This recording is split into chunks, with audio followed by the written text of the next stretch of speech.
This book is Pocket Full of Colors, The Magical World of Mary Blair, Disney Artist Extraordinaire.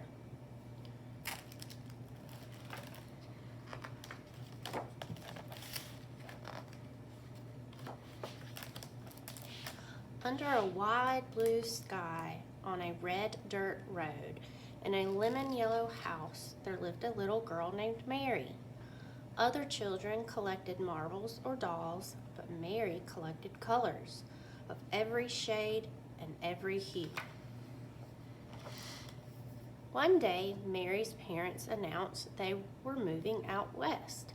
As she waved goodbye to the yellow house, Mary tucked her friend Lemon in her pocket. Mary would miss the happy home, but she had new colors to collect. Driving across the sun-bleached desert, Mary spied russet, taupe, and sienna.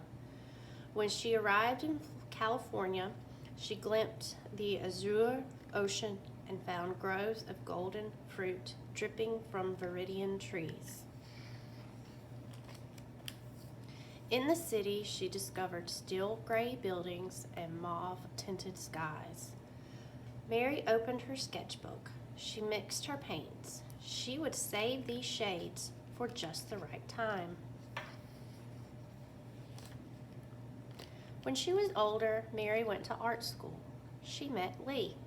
He showed her rosy pink and blushing red. She kept those colors in her heart. Together, Mary and Lee painted rainbows. But it was the Great Depression and people were poor. No one was buying rainbows, except one place.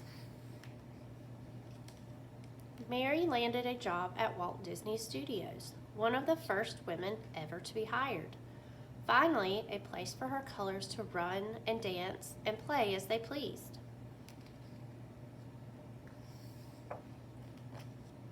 But on her first day of work, the men in charge didn't want to talk about cerulean or celadon or cerise.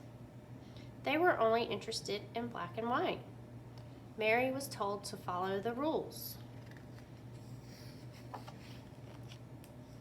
She tried, but her colors were too vivid, too wild. When Mary turned in her work, all of her ideas were rejected.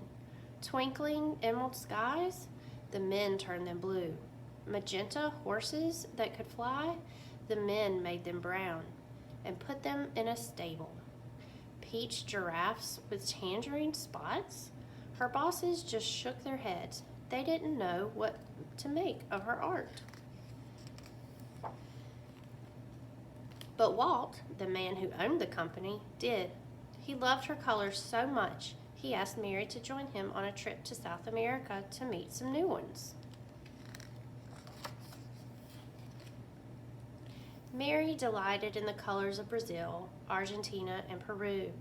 She worked hard to capture the vibrant scenery. When it was time to go home, Mary's bags burst with fuchsia, teal, aquamarine, indigo, lime green, and banana yellow. After Mary returned to Disney, her concept art for the studio's upcoming films grew even more adventurous as she drew upon the eye-popping shades she observed in South America. Cinderella needed a teal pumpkin coach. The caterpillar in Alice in Wonderland could only be aquamarine, and the mermaids in Peter Pan simply had to be lime green. This time, some of Mary's ideas were accepted, but most of her art was still considered too modern, too abstract, and just not right. Mary's colors encouraged her to leave the men with their black lines and strict rules, so she did. Mary found new work designing advertisements, illustrating picture books for children, and creating sets for plays and television commercials. She enjoyed the freedom of these jobs, but Mary missed Walt. Then one day, out of the blue, her phone rang. It was Walt. "Mary, I have a project for you. I need your wild and beautiful colors," his voice boomed.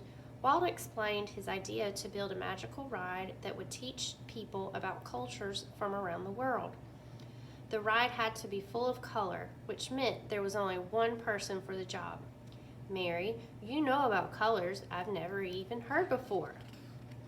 Mary smiled, and then she frowned, as she remembered the rules and the lines and the men in charge who didn't understand her colors or her style of art. There was only one way to answer. Yes, said Mary, but her yes came with a condition. This time, Mary wanted to be the one in charge. Walt welcomed her aboard. Mary's paint seemed to sparkle when she hung up the phone. She had never been to places like China or Morocco or Kathmandu, but her colors had. Sitting down to work, she squeezed out dabs of paint: lemon yellow, aquamarine, and azure, mauve, taupe, tangerine, russet, sienna, and steel gray, celadon, cerulean, cerise, magenta, teal, indigo, and emerald shined from her palette. And when she picked up her brush, the colors Mary had so carefully collected all her life took her on a trip around the globe. When the work was done and the ride opened, people gasped in awe. It's a small world with a sensation. When it was Mary's turn to take the ride, she leaned back in the boat and let her colors wash over her. It was a world of laughter, a world of smiles, and color, color, color everywhere. This, at last, was Mary's world.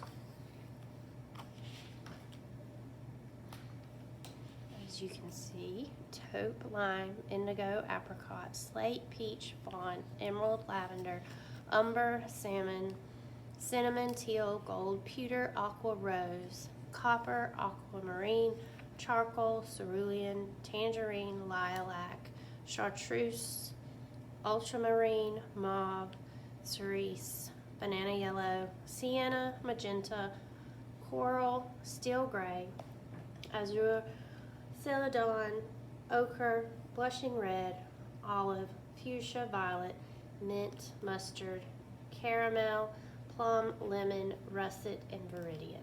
All sorts of colors. And here, this tells you about the author and a little bit more about Mary Blair, who created It's a Small World.